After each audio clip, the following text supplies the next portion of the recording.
est temps de rétablir la vérité. Trop de fantasmes, de rêves. Autour de l'argent sur YouTube. Il est temps de tout vous dévoiler. Bien le bonsoir messieurs dames, j'espère que vous allez bien.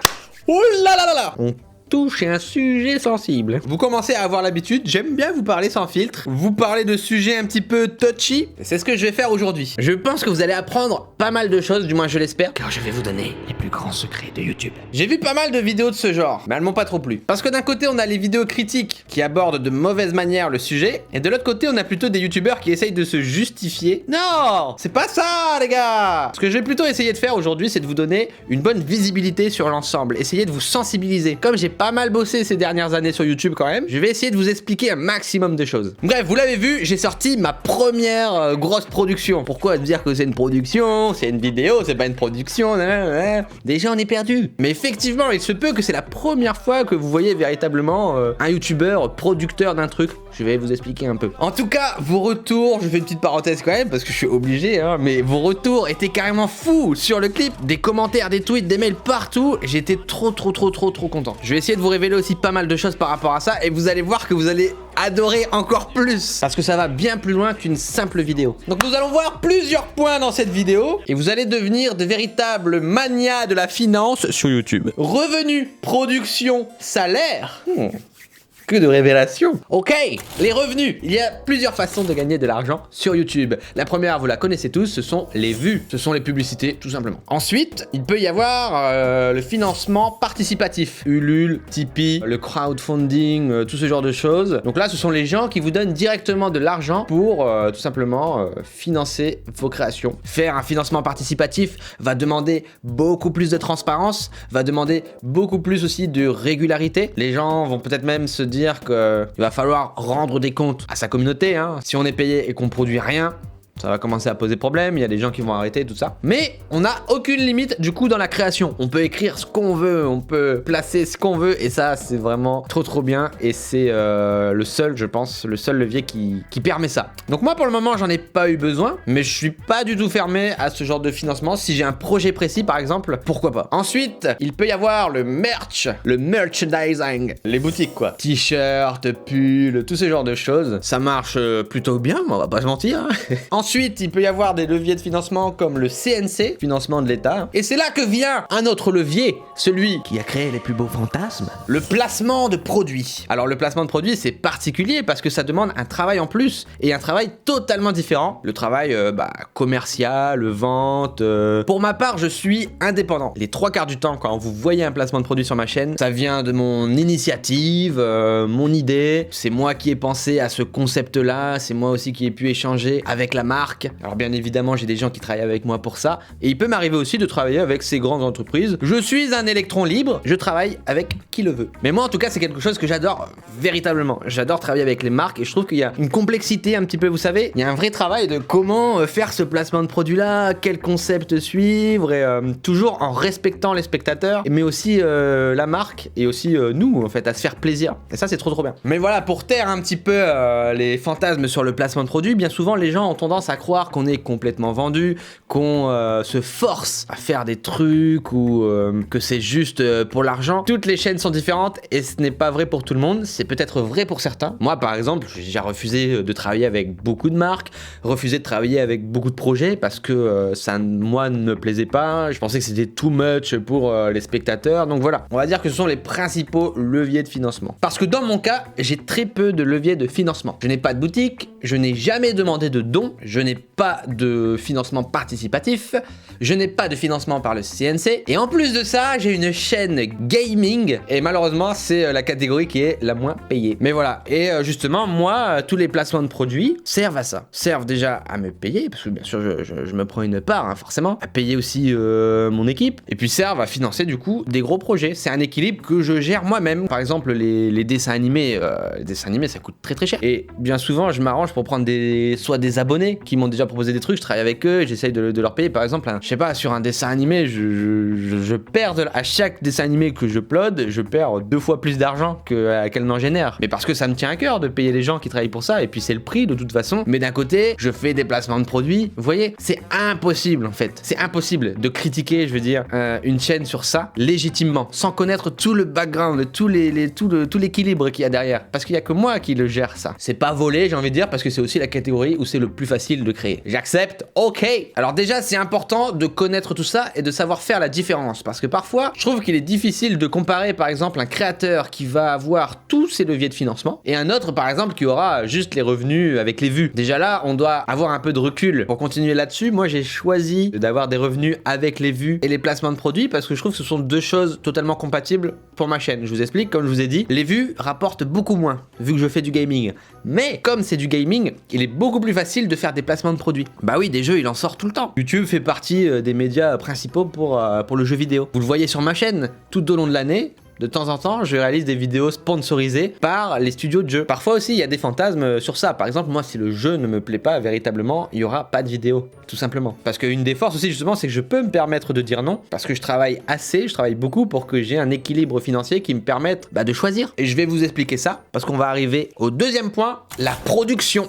Alors, la production, encore une fois, toutes les chaînes sont différentes et personne n'est produit de la même manière. Donc moi, c'est simple, j'ai une des chaînes les plus bordéliques pour ce sujet. Pourquoi? Comme je vous l'ai dit, je fais du gaming, mais aussi je fais des vlogs, mais aussi je produis des dessins animés, mais aussi je fais des courts-métrages, des fictions, mais aussi je fais tout ce qui est un petit peu vidéo humour, sketch, plutôt dehors, vous savez. Je fais aussi de l'exploration, enfin bref. Moi, vous l'avez compris, je fais en fait tout ce qui me passe par la tête. Parce que pour moi, cette vision, c'est ça YouTube. J'adore écrire une vidéo, j'adore parfois réaliser, j'adore juste me mettre devant ma caméra et balancer des blagues, j'adore faire un top 1 sur Fortnite, j'adore explorer des trucs, enfin voilà. Et c'est pour ça que pour moi, le côté argent est très compliqué, parce que je dois toujours trouver cet équilibre. Donc comme je vous l'ai dit juste avant, oui, parfois, je dois faire des vidéos qui doivent faire de l'argent. C'est obligé, parce que si j'ai pas ça, je pourrais pas réaliser, entre guillemets, mes rêves de créateur, je pourrais pas faire ce qui me plaît. Et pour moi, c'est la chose la plus importante au monde dans mon travail. Donc la production, comme vous voyez, des fois, je fais un placement de produit où je suis dans mon bureau et ça demande très peu de moyens. Tout cet argent-là, je vais pouvoir facilement le réutiliser dans d'autres productions. Par exemple,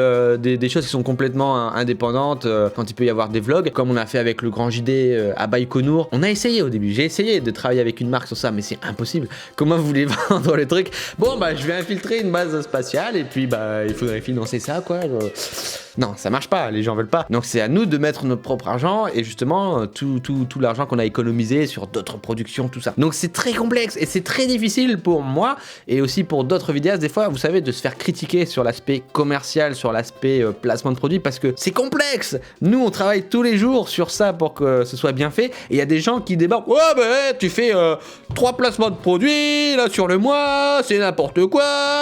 Mais de quoi tu parles, gros? Tu connais rien. Calme-toi, écoute. Je trouve ça dommage en France de devoir toujours subir entre guillemets des critiques, alors que bien souvent la démarche est très saine en fait. Et c'est quelque chose qui existe partout, au cinéma, dans la musique, la télévision. On peut créer, on peut faire des placements de produits et faire tout ça bien, de bonne façon, avec beaucoup de bienveillance et d'éthique. C'est pas le cas pour tout le monde, encore une fois, je vous vois venir. Je suis pas là pour me dédouaner non plus. J'ai certainement fait des placements de produits sales, surtout quand j'étais bien plus jeune et que j'avais pas tout ce recul sur moi, cette maturité. Alors le gros point sur lequel je veux vraiment appuyer, c'est l'indépendance.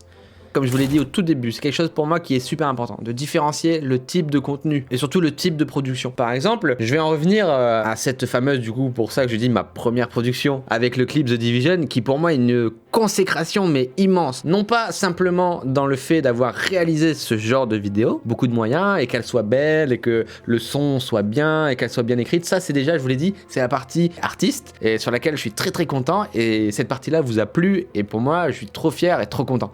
Mais il y a la deuxième partie que personne connaît et c'est la partie du coup production. Comme je vous l'ai dit, ce genre de vidéo, parfois on nous dit mais ces productions de ce genre existent depuis 3 ans sur YouTube, arrêtez de faire genre c'est un truc de malade. Mais c'est un truc de malade. Tu te rends pas compte qu'il y a juste quelques youtubeurs qui sont complètement indés entre potes ont réussi à réaliser quelque chose de cette ampleur seul, tout seul. C'est le cas et c'est fou. Alors attention, quand je dis seul, bien évidemment, c'est dans la structure. C'est Ubisoft qui nous a aidés, qui nous a financé, qui a cru en nous nous et c'était trop cool. Mais vous voyez, c'est un exemple. Par exemple, Ubisoft, ça fait longtemps qu'on travaille avec eux, on a travaillé sur plein de jeux. Il y a une très très bonne entente et c'est très sain, on travaille très très bien ensemble. Moi, je les apprécie beaucoup. Voilà, grâce à ça, on a pu enfin se lancer dans ce genre de projet qui était hyper risqué. Vous imaginez, pour une grosse société comme Ubisoft, qui sort des gros jeux de malades, il y a des petits youtubeurs qui débarquent et qui vous demandent un budget incroyable pour réaliser une vidéo sur YouTube. Vous pensez sincèrement qu'on s'est réveillé un matin et qu'on s'est dit « Hey Ubisoft, allez, envoie le pognon !» Non, ça a demandé un travail de balade. Et ça, sur le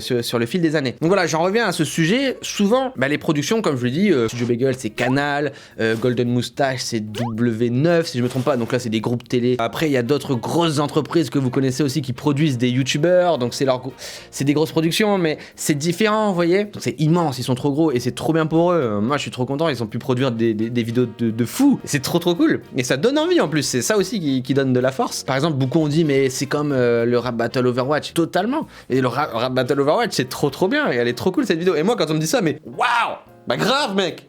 C'est parce que derrière le travail pour ce genre de vidéo il est monstrueux. Ces gens n'ont pas justement toute cette notion de production. Pour eux c'est juste un youtubeur qui a appuyé sur un bouton, qui a balancé une vidéo, vous voyez. J'aimerais sincèrement beaucoup que les chaînes critiques travaillent un peu sur ce sujet qui est souvent bâclé et qui est oh il fait des placements de produits, oh c'est pas bien. Encore une fois je suis d'accord, il y a des gens qui le font bien et il y a des gens qui le font mal, qui s'en mettent plein les poches. Tant mieux pour eux s'ils ont réussi à trouver la bonne formule. Mais évitez de mettre tout le monde dans le même sac parce que ça frustre, ça donne pas envie. Parfois il y en a qui ont peur de se lancer dans des gros projets avec des marques comme ça aussi voyantes parce qu'ils se disent mais non mais les gens vont penser que je suis vendu. Par exemple sur ce projet là, je vous le dis, moi j'ai rien touché. Il y a tout qui est parti dans la production directement. Vous avez vu je pense le nombre de personnes en équipe technique, réalisateurs, monteurs, mecs au son, effets spéciaux, décorateurs, costumes. Ça c'était une première production et c'était obligatoire de mettre le paquet et c'est pour ça que par exemple moi je prends rien dessus. Tout le budget est parti justement dans la réalisation de cette vidéo parce que c'est la première, parce que je pouvais pas prendre trop de risques, j'étais obligé d'assurer un maximum, de faire plein de vidéos sur YouTube, sur les autres chaînes, tout ça quoi. Mais sincèrement ça a été une réussite mais incroyable et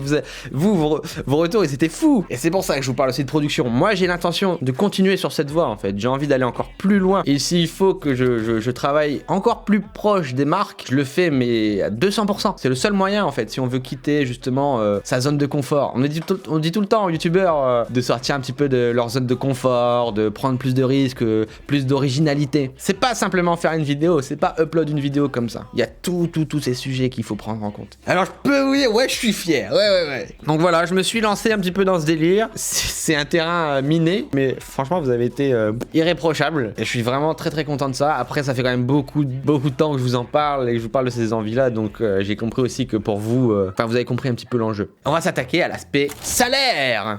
Salaire qui sera beaucoup plus rapide parce que j'ai moins de choses à dire. J'ai vu beaucoup de vidéos sur ça, sur le salaire, des gens qui donnaient le salaire d'un tel, un youtubeur qui disait ouais bah moi mon salaire c'est ça.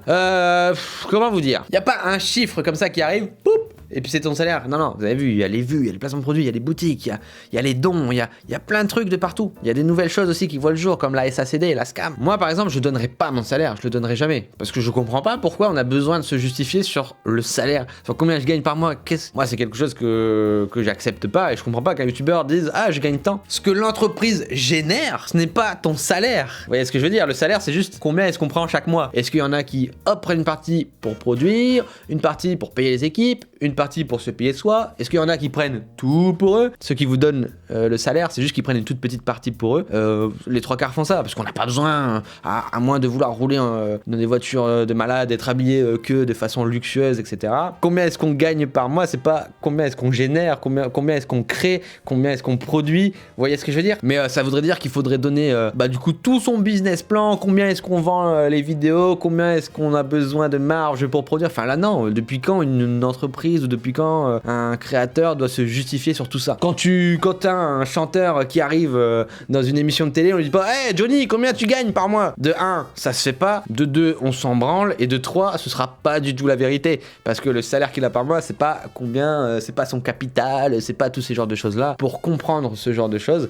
pour pouvoir l'apprécier à sa juste valeur et non pas en faire du drama, il faut tout simplement avoir des connaissances, il faut connaître un petit peu tout cet écosystème thème qui est, je pense, vous l'avez compris avec cette vidéo, hyper complexe et vraiment dispatché de tout partout, quoi. Je vous ai donné une idée un petit peu globale, mais je pense que je vous ai donné plein de billes pour avoir un petit peu de recul sur ces questions-là. L'argent sur YouTube, vous voyez, c'est trop complexe, on peut pas vous donner une réponse, c'est impossible. Tous les gens qui font une vidéo et vous disent « alors il gagne tant, il fait tant », c'est faux, impossible. Personne, sincèrement, personne peut savoir, à part, par exemple pour mon cas, à part moi. Pour moi, ce qui est important, c'est pas de connaître les chiffres. Pour moi, ce qui est important, c'est de connaître l'investissement. L'investissement personnel de la personne.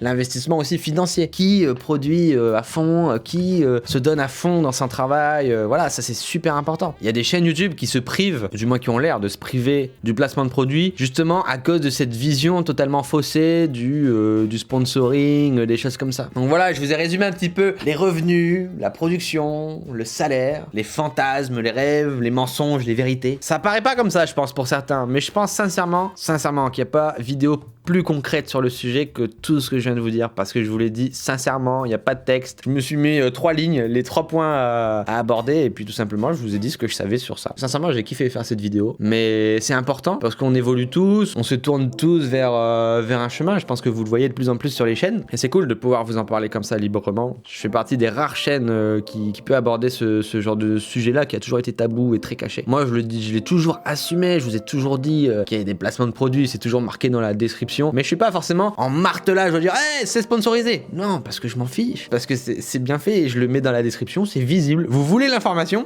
C'est visible. Mais dans la vidéo, je vais pas dire, attention, j'ai sponsorisé, attention, j'ai sponsorisé. Tous les 3 minutes, on s'en fout, on n'est pas là pour ça. Encore une fois, merci beaucoup pour vos retours sur ce premier gros projet. Et j'espère qu'il y en aura d'autres. Il y a beaucoup de travail, on va voir. Mais si vous êtes toujours derrière moi comme ça va le faire. Mais voilà, j'ai hâte de voir vos retours. Je vous ai parlé très sincèrement. Soyez au rendez-vous. Et oui, parfois, il y aura des placements de produits trop cool. Et parfois, il y en aura des moins bien. On se retrouve du coup pour une prochaine vidéo qui risque d'être beaucoup plus fun.